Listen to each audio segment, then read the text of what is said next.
Namo Buddhaya. Welcome and welcome back to another video. Now, we all know when it comes to Buddhism and Buddhist practice, there are a lot of meditations involved, right? And sometimes some people can think, oh, Buddhism is only about meditation, right?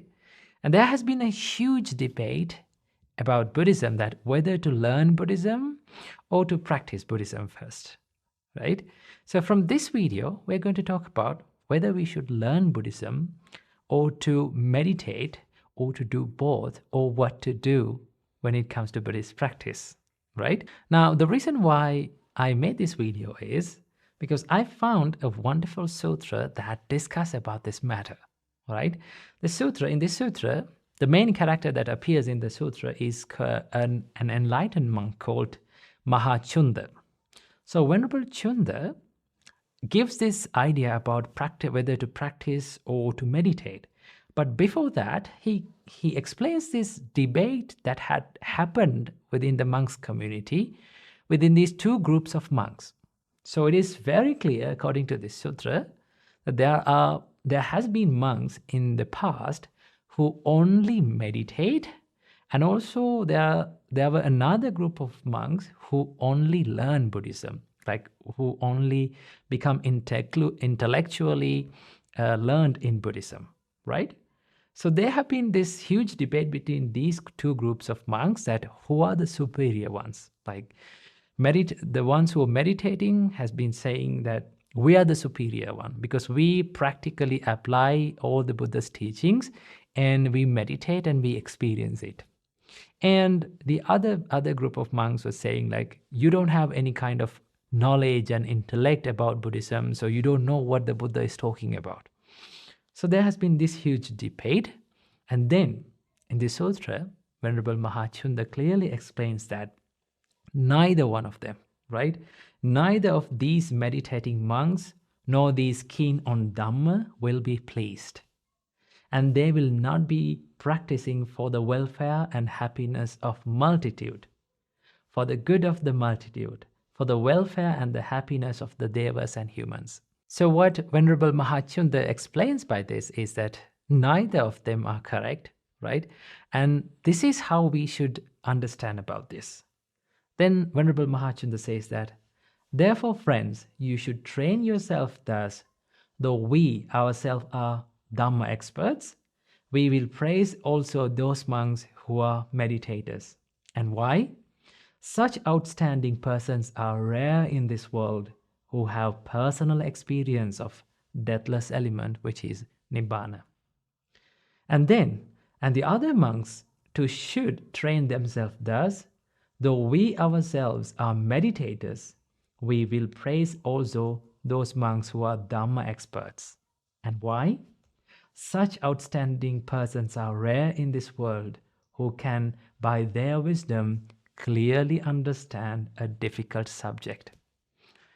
So understand, when it comes to Buddhist practice, yes, we must meditate, but we also need to have a good understanding about Buddhism. To do that, we must learn.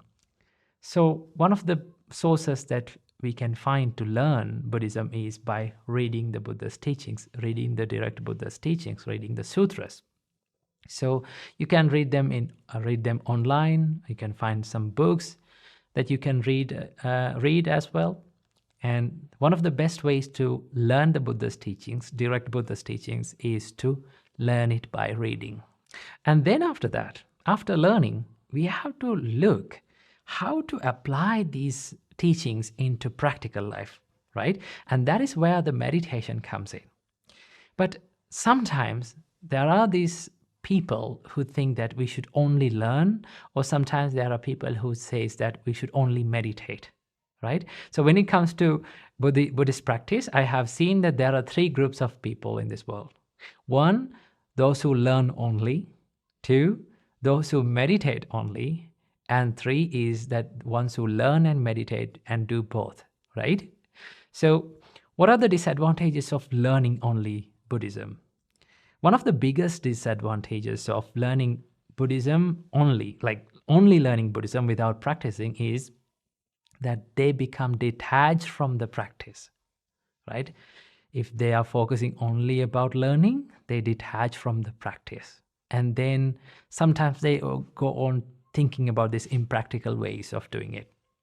And then the second is that the more people learn only, they will overanalyze stuff, right? When it comes to Buddhist teachings, there are some deeper and that needs a wiser understanding about these phenomena, right?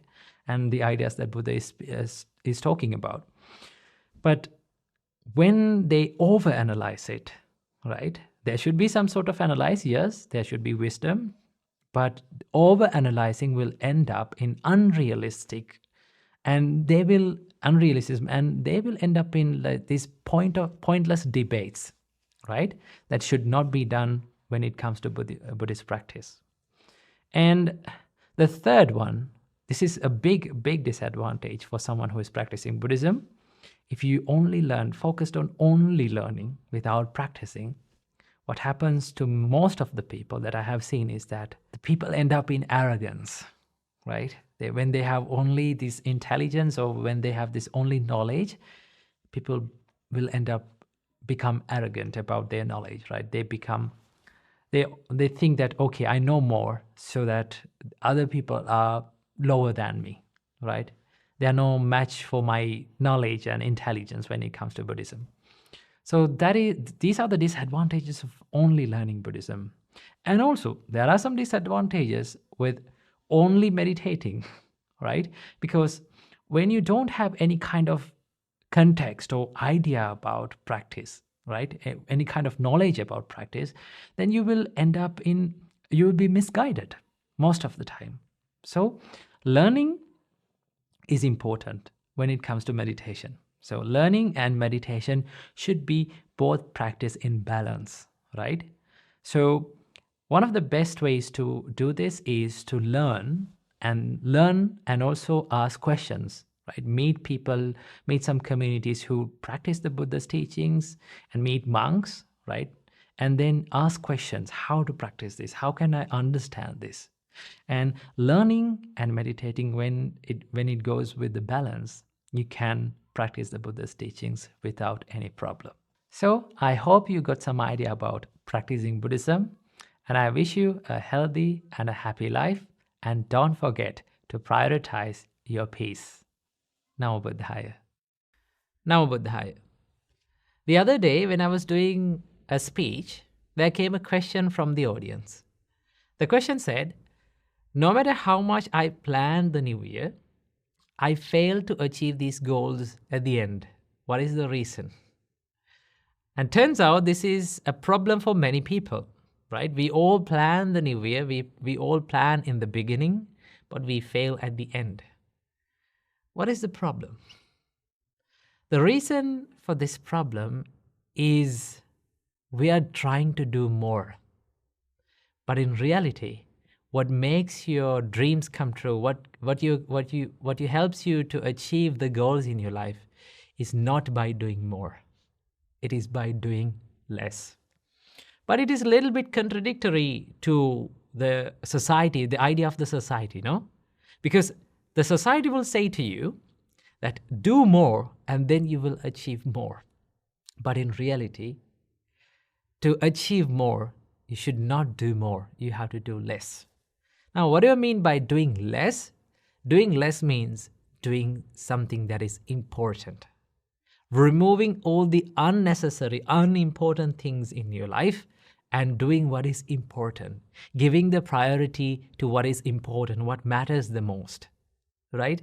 And also, if you give this priority to what is important to you, right? If you ask the question, what is important to me in my life? What should I build up? What qualities should I build up in my life to make my life a success? Now you focus on that quality, the important task, important goal, and you keep doing it, right? The reason why we fail to achieve the important things in life, because our important goals, our main goals, our crucial goals are covered with these unimportant things, unimportant achievements in life, which does not help us in the long run, Okay. And also there's another problem, and that is we have lots of expectations. That means too much expectations. It is okay to have expectations, right? If it is okay to have dreams, it is okay to have goals, but it is not okay to have too much expectations. Why? Because sometimes when we have too much expectations, our expectations and our reality have a big gap. It has a big gap, right? So when we fail to achieve these expectations, what happens to our mind is we become discouraged because we are not getting what we expected. And then what happens? We suffer. We hate ourselves. We blame ourselves. The more we blame, the more we hate ourselves, the less we try to achieve things because we label ourselves, okay, I can't do these things. I'm not someone who is courageous. I'm not someone who is brave to do these things, right? No matter how much I try, I fail. That is the nature of mine. The more you label that, the more you give that name to yourself. I am a failure. I can't do these things. What happens? The more you can't do those things, right? So the most important thing is to have moderate expectations. It is not to have, it is, I'm not saying that you should not have expectations.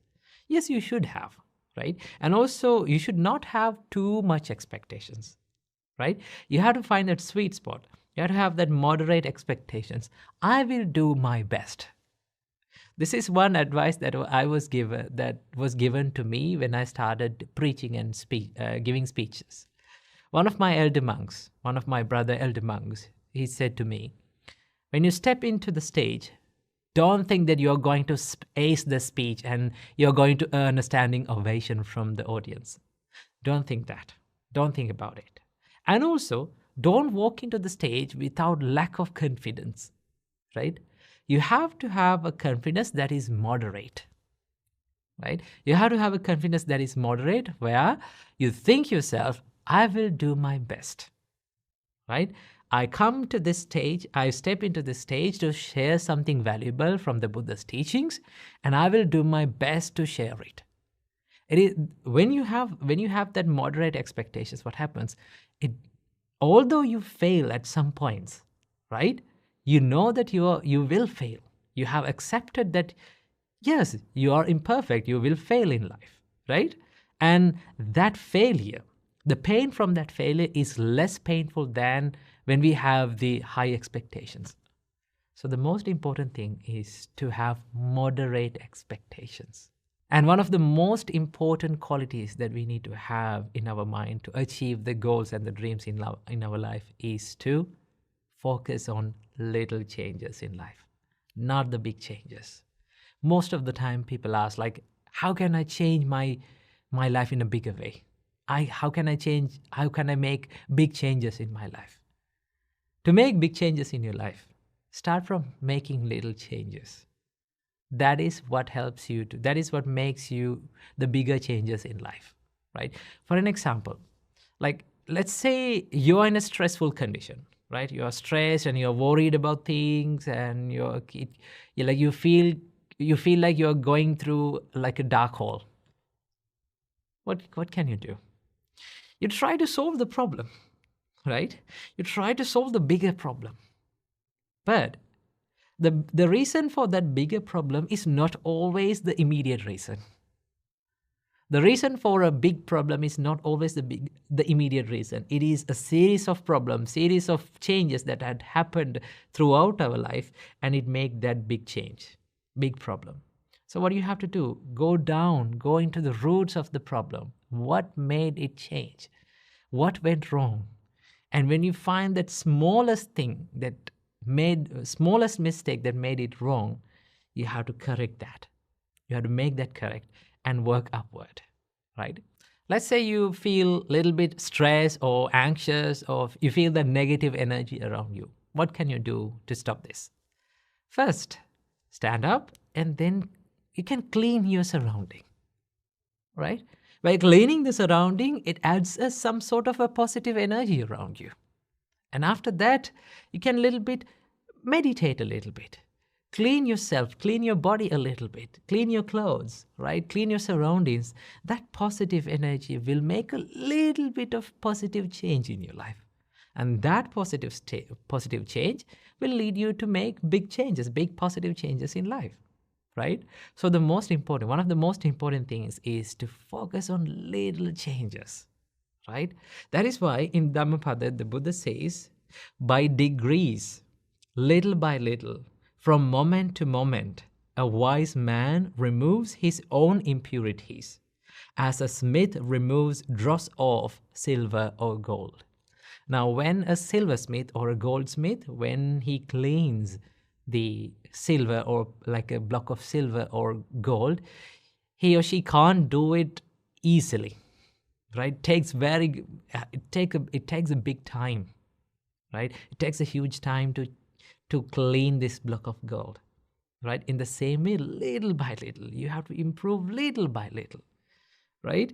So that is why I found this wonderful quote that I read recently. It says, learn a little bit, apply a little bit, improve a little bit every single day.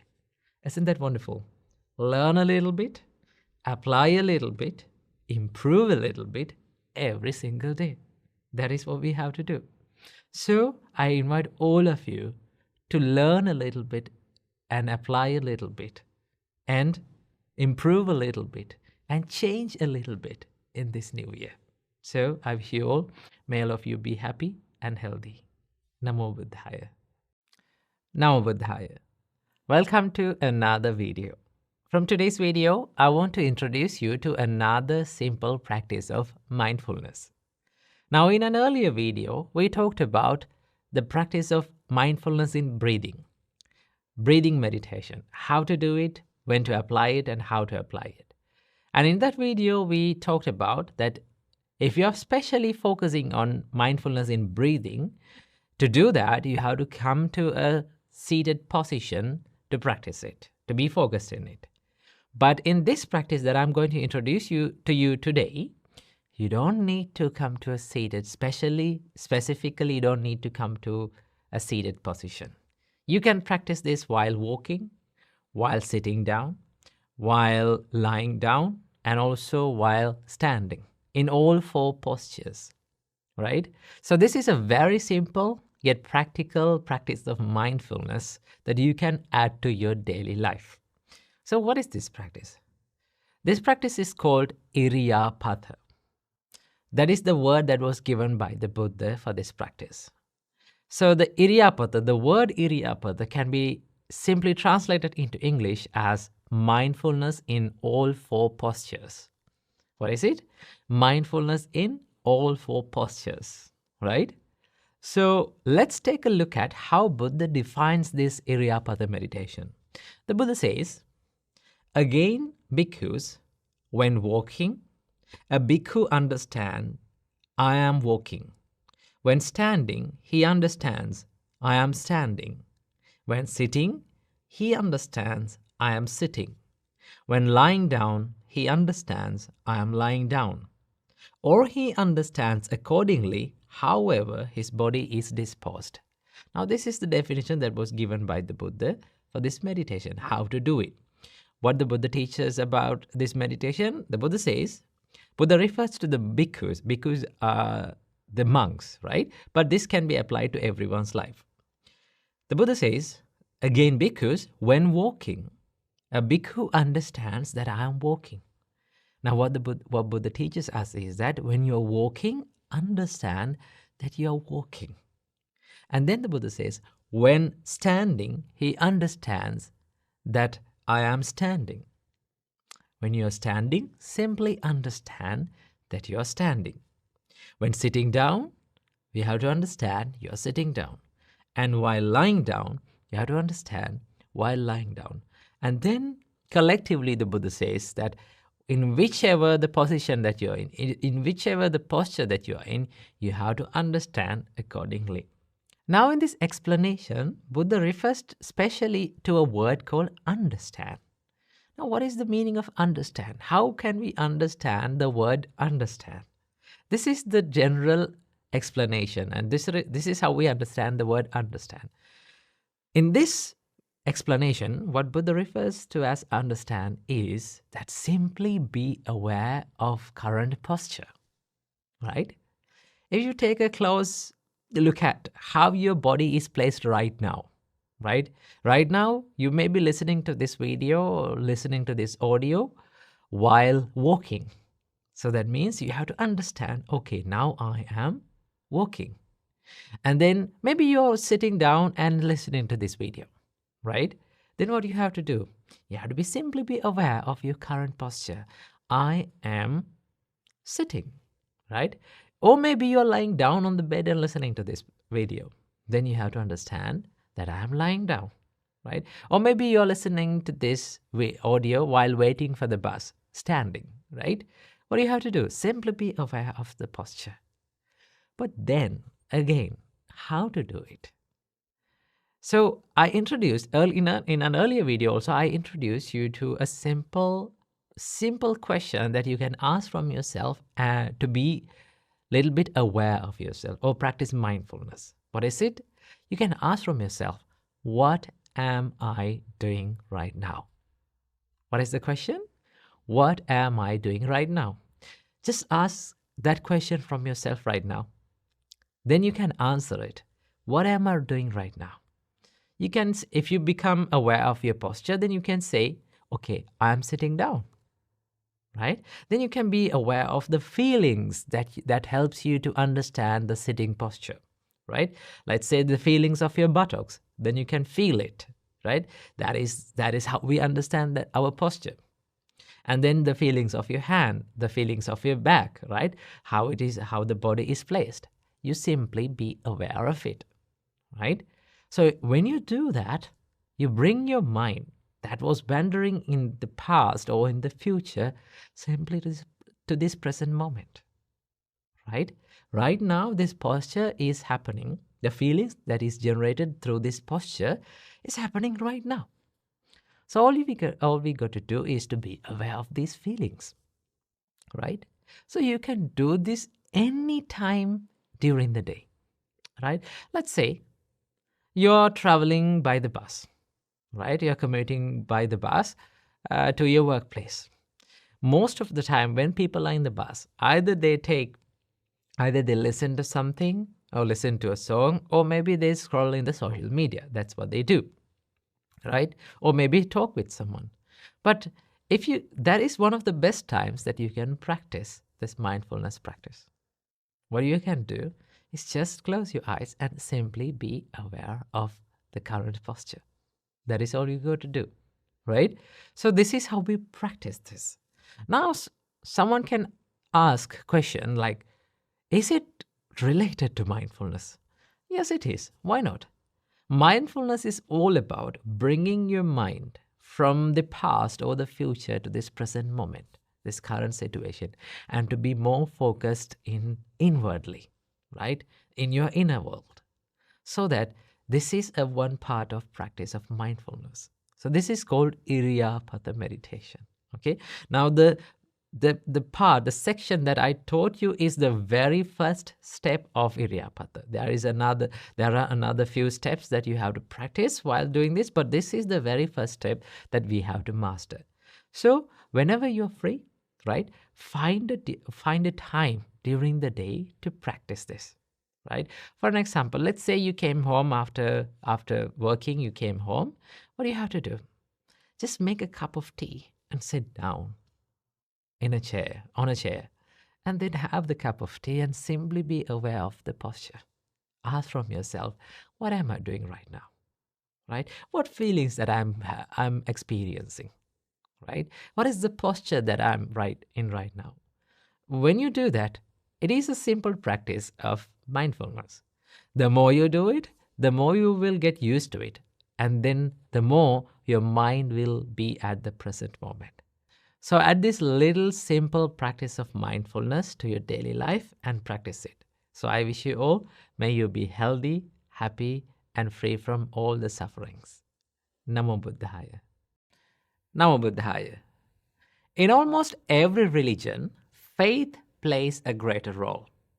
But is it the same in Buddhism?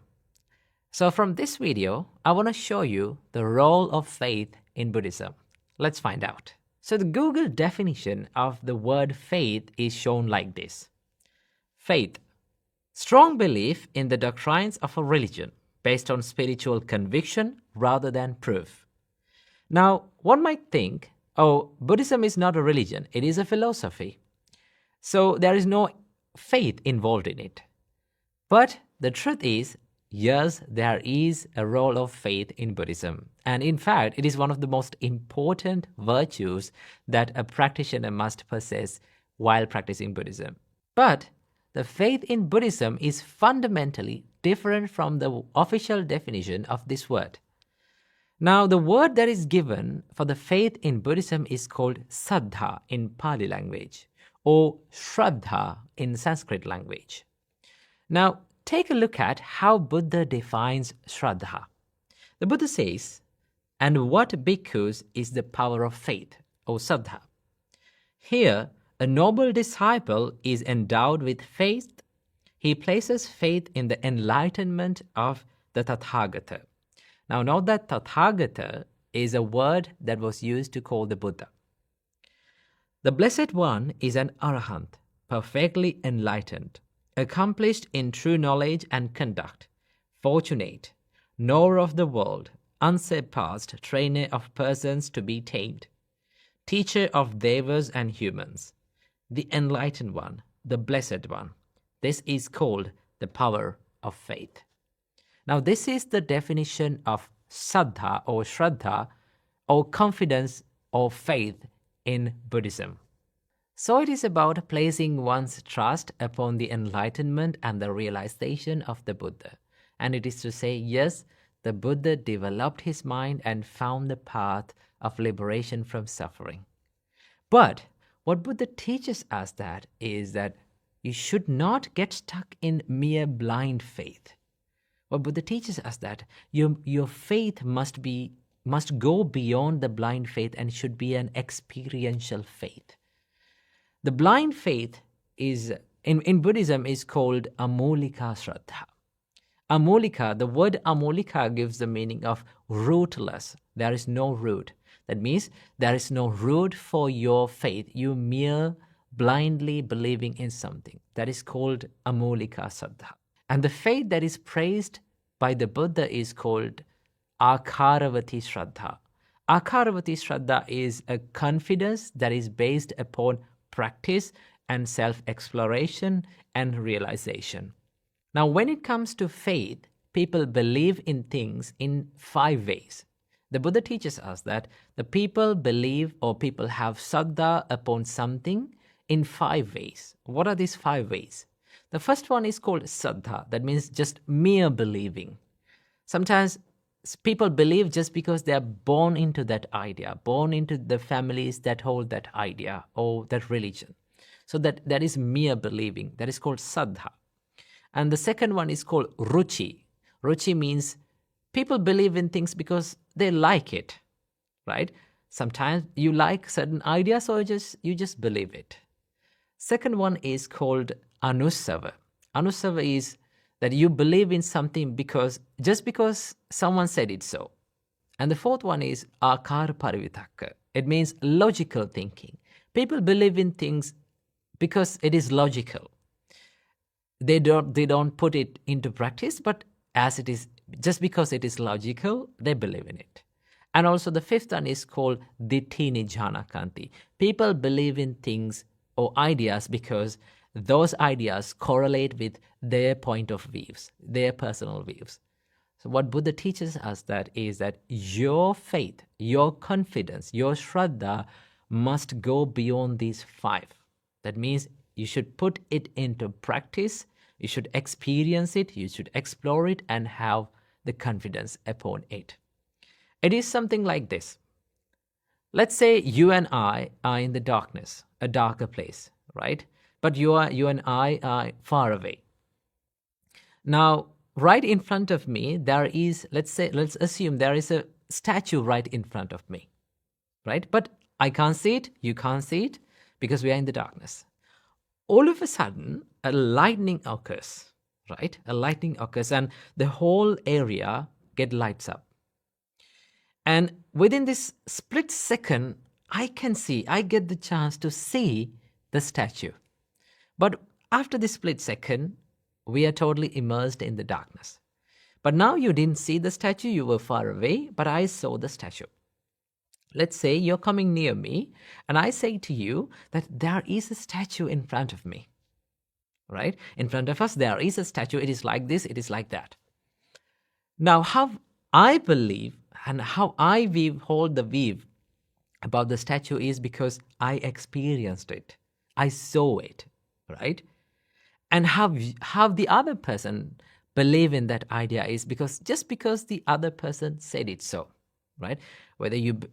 If you believe in that person, then you will believe it, right? So in the same way, the Buddhist faith must be an experiential, a practical experience that you experience through practice, putting it into practice. And that is how the Buddha defines Shraddha. So we need to understand that faith in Buddhism should be developed through practice and understanding and realization. Just take a look at this verse from the Buddha. The Buddha says to the Kasi Bharadwaja, the Buddha says, faith is the seed, austerity is the rain, wisdom is my yoke and plow, moral shame is the pole, mind the yoke strap, mindfulness my plowshare and God. Now Buddha similarized this faith to a seed. It's like planting a seed on a ground. Now the faith is the seed, but what makes the ground a better ground for the seed to be planted is the austerity, the practice that we do, the wisdom, the moral shame, mind, and mindfulness. All of these are the virtues, the qualities that make the ground for a better confidence, better faith. So faith must be put into practice. Faith should be developed through practice, right? So understand that Buddhist idea about faith is more of an experiential faith, right? And it is more of a practical faith, that you are allowed to ask questions, right? You are allowed to remove your doubts. You are allowed to explore. And also, you should believe in something by putting those ideas into practice and realizing it. Not just because that someone said it so, or not just because that you like that idea. So what Buddha teaches us, that if someone gives you an idea, that you need to thoroughly put it into wise reflection and meditate on it, find it, explore it, and understand. And then only you should believe in it. So, therefore, understand that faith in Buddhism goes beyond mere believing to the experiential confidence. So, I hope you got some light on the topic of faith in Buddhism. So, I invite all of you to practice this path, learn the Buddha's teachings, practice mindfulness, and most importantly, let your heart guide you to the truths deeply resonates. Namo Buddhaya. Namo Buddhaya. Welcome to another video. Today, from this video, I'm going to be answering one of the most practical questions that I get asked about meditation. And that is, what should I do when my legs go numb? Or what should I do when my legs go sleep? Now, this is one common feeling that we all feel when starting to meditate.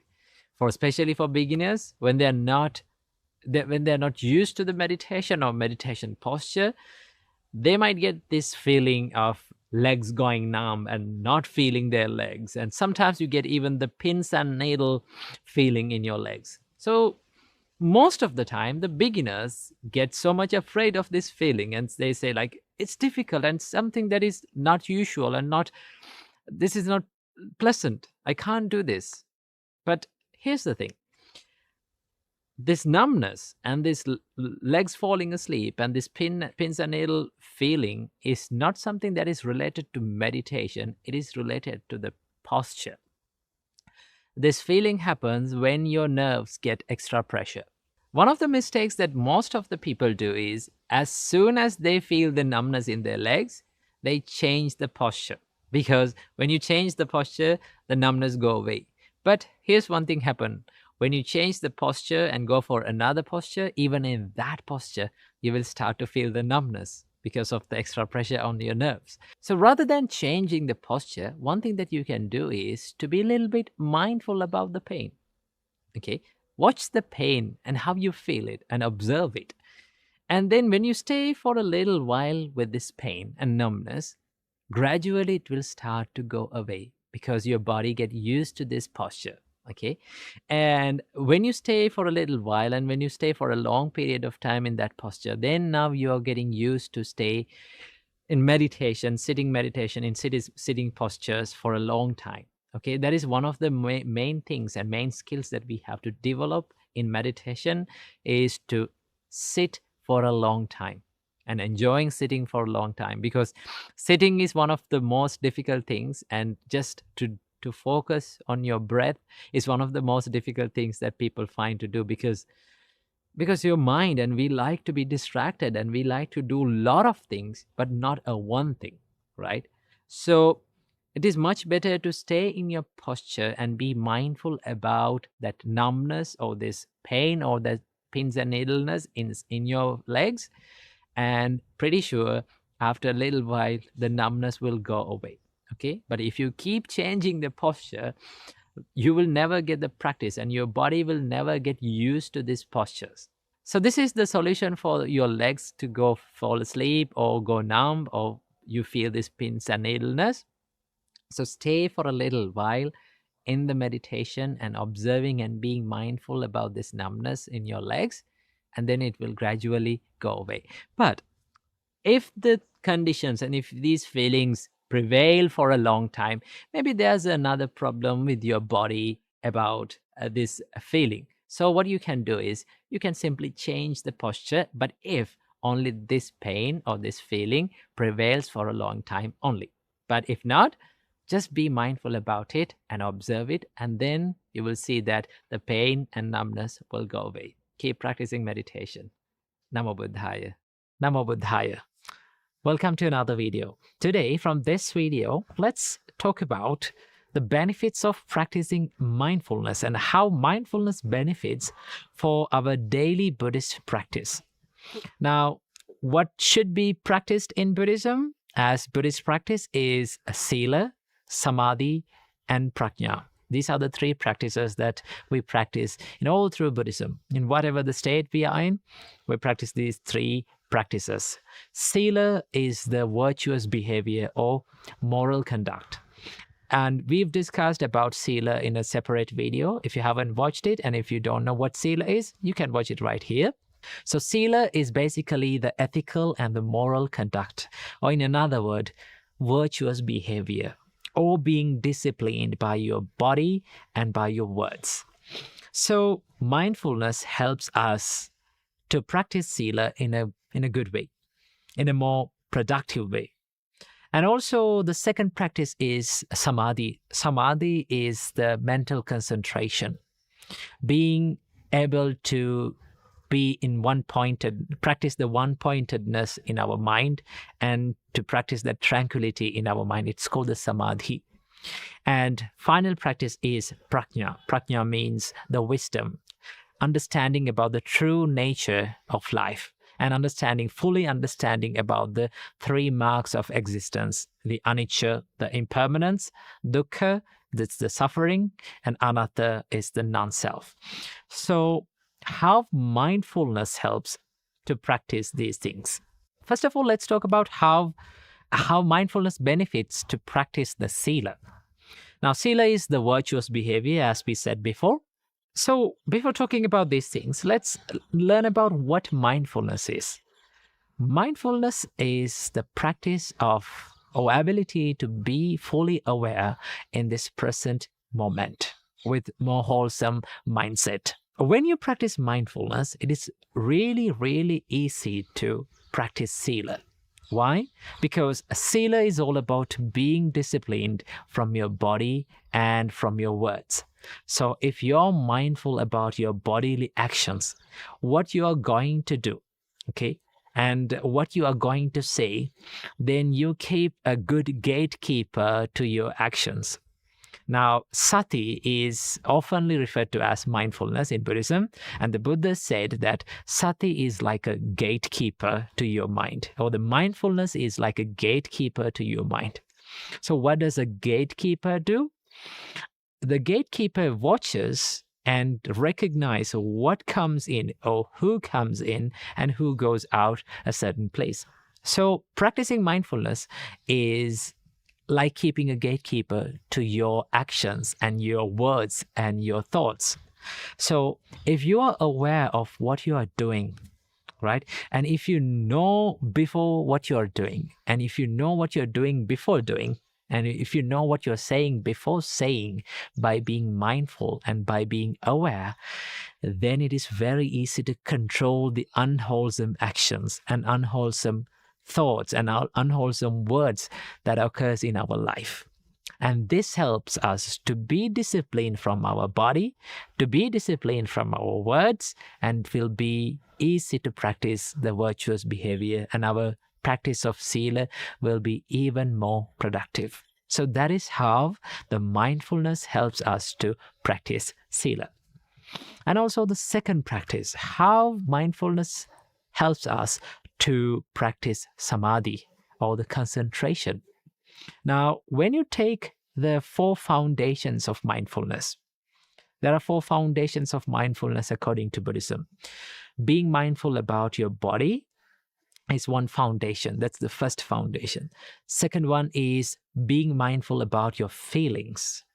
And the third one is being mindful about your mental actions or the thoughts. And then being mindful about the mental objects, right? Like such as concepts and ideas and thoughts. So these 4 foundations of mindfulness, in the beginning, the Buddha teaches us how to be tranquilized. Okay, how to concentrate your mind. For an example, if you refer to Kayanupassana, the first practice of Kayanupassana is Anapanasati, or the breathing meditation, being mindful about the breathing. So the Buddha doesn't dive into the deep end at first to realize the true nature or the impermanence nature of the breath. The first thing that the Buddha says us or instruct us to do is to be mindfully breathe in and mindfully breathe out. Okay? Just be mindful when you breathe in and be mindful when you breathe out. Now, when you do this, your mind will be tranquilized. And it has the nature of bringing the calmness and bringing that serenity to your mind. So mindfulness will lead you to practice the samadhi. Samadhi means the tranquilized nature of your mind, peacefulness in your mind.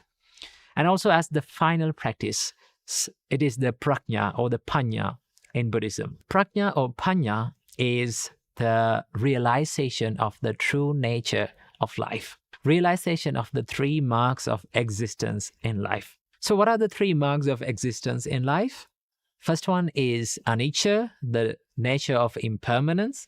Second one is dukkha, the nature of unsatisfiedness or the nature of suffering. And the third one is anatta, the nature of non-self. Now, to do this, to realize this true nature, you need to have a good wisdom. To have a good wisdom, you have to have a good practice of mindfulness. Mindfulness helps you to focus your mind into one part of your life. And it's very easy to realize the true nature, the impermanence nature, once the mind is mindful and tranquilized. It's something like this. Let's say you're traveling in a train, okay? And you see all the sceneries in a very fast paced, and it's more like a motion blurred version. We don't see the real images, okay? Everything is blurred. So to realize and to see what the real nature and the real sceneries of around us, what we have to do, we have to get down from the train.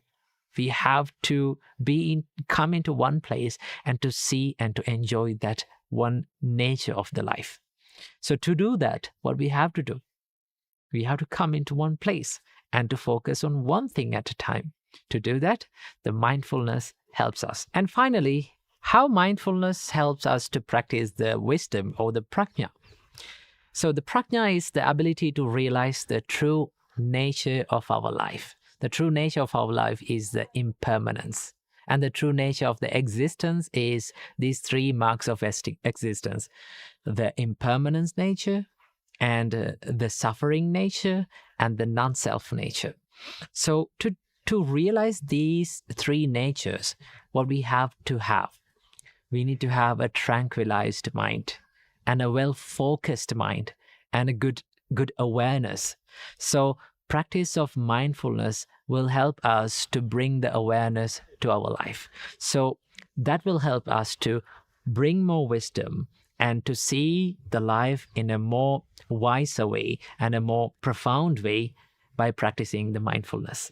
So this is how the practice of mindfulness helps us to be more productive in Buddhist practice. So let's all practice this amazing practice of mindfulness in our life. Namo Buddhaya. Namo Buddhaya. Welcome to today's video.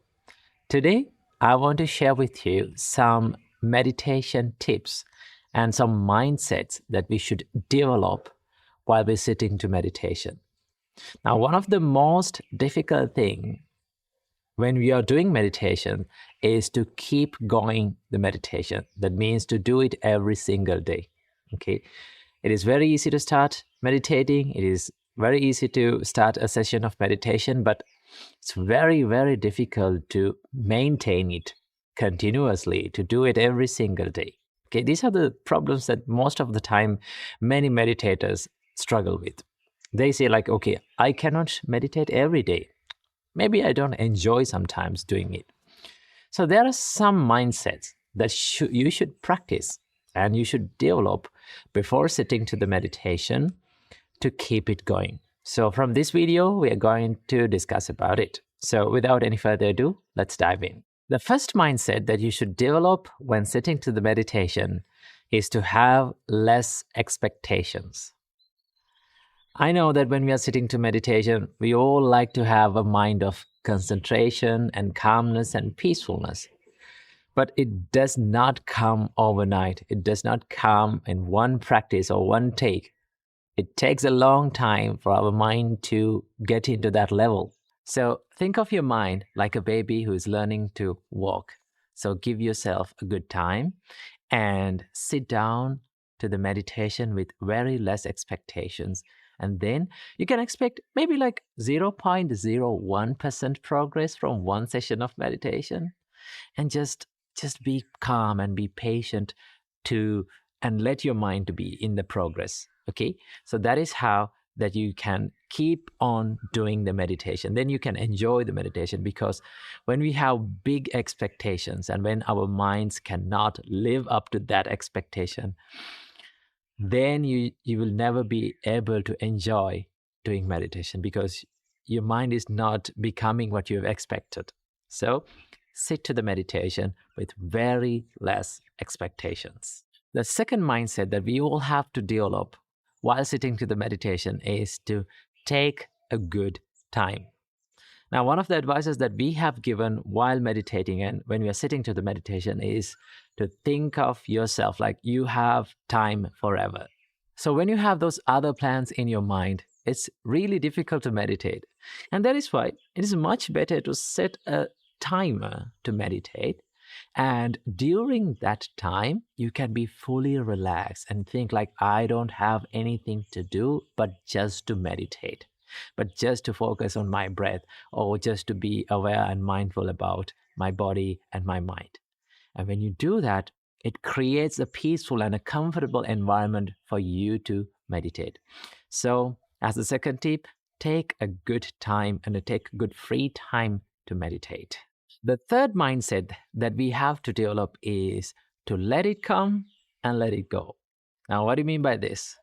Now, sometimes when we meditate, it is not always possible to be concentrated and to be focused.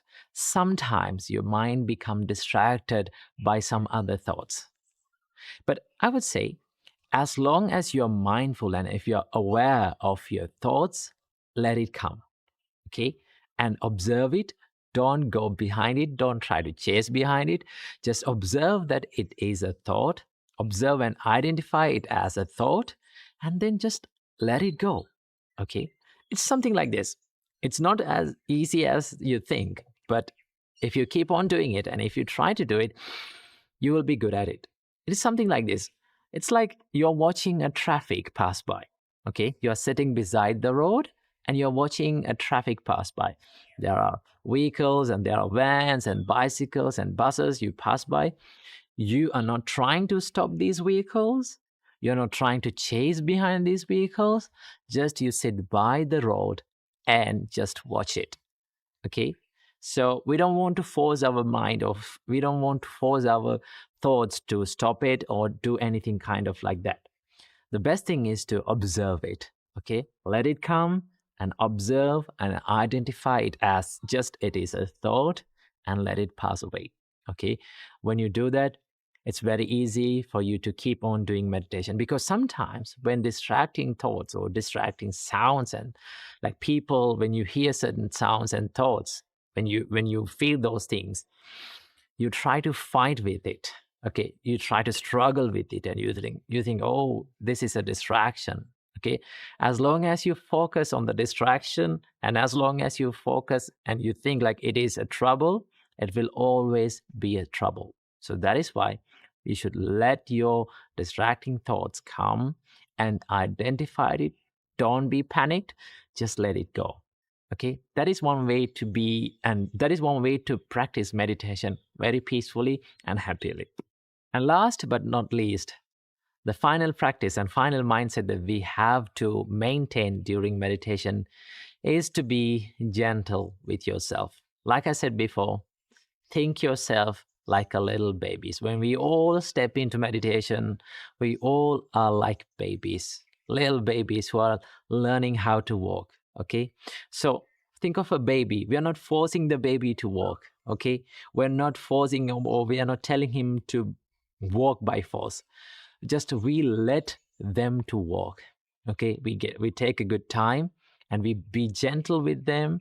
Okay, we guide them, but we let them walk, not we force them walk. Okay, so it is much better to be gentle with yourself. Sometimes you may not feel or you may not see any progress while doing meditation, but as long as you keep on doing it, as long as you enjoy doing it every day, trust me, it will make a big progress in your life. So be gentle with yourself while meditating. So these are few mindsets and few things that we all have to develop while doing meditations. So add these mindsets to your meditation and enjoy a happy and a peaceful meditation. Namo Buddhaya. Namo Buddhaya. Welcome everyone to another video. Today, from this video, I want to share with you few habits and practices that we monks practice in our daily life. And also I want to share with you few my personal practices that I do in my daily life. And I believe these practices and habits can help you to achieve a more happier and a more fulfilling life. Now, have you seen people, those who are doing extraordinary things that average people wonder and think like, how on earth that person did that? Some people call it luck, okay? Some people call it they are clever. Some people call that they are very skillful, okay? But I would say the secret behind their achievement is a good set of habits that they have done every single day and they have practiced every single day, and those practices and those habits has become a normal part of their life. And that is why we have to focus our mind on the habits and the practices that we do in our daily life. Because what we do in our daily life, what we think in our daily life makes who we are, makes the character, okay, makes our character. So that is why we have to focus on the good habits and try as much as possible to remove the toxic habits and replace them with a good one. So I believe these habits, these monk habits and personal habits will help you to achieve a more happier and a more fulfilling life. So, without any further ado, let's dive into these habits. The first practice is the morning gratitude practice. Now, this is something that we monks practice every single morning. And that is to be simply to be thankful for and grateful for everything and every person in our life. So the first thing that I practice is I become thankful for the Buddha in the first step, and also for his teachings. It is called Dharma, and noble community of monks that is called the Sangha. So these are the three jewels in my life. So I become thankful for all those three jewels. And also, I genuinely become thankful for my teacher who taught me the Buddha's teachings. And also, I become thankful for my parents and my brother monks and people who offer me foods. Now, as monks, we don't earn money, we don't cook. So people come to the temple and they offer us food. So when we receive the food, we genuinely become thankful for them. And also I become thankful for all the people who helps me during the day. For an example, there are so many people who are helping me to create these videos. So every single morning, I become thankful for them. And you can become thankful for them as well. And also you can simply be thankful for everything and every experience and every person in our life. And also remember that you can be thankful for bad people as well, right? People who gave you tough times. Why should we become thankful for bad people and the rude people who gave us tough times to our life? Because they are the persons, those are the people who gave us ability to practice the patience and the mental strength, right? Without them, our life would be less interesting, okay? The more we face challenges, the more we face tough times, there's a story for us to tell. So we can be simply thankful for them as well for making our life story more interesting. In that way, you can practice this gratitude practice every single morning. When you practice the gratefulness and when you simply become thankful for everything and every person in your life, you start to feel the value of your life. Because sometimes we forget that we have a value in our life and think like, oh, my life is miserable. My life is worthless. My life has no value. But if you really think about it, if you really focus about it, our life is more valuable. And the first practice is that to practice the morning gratitude.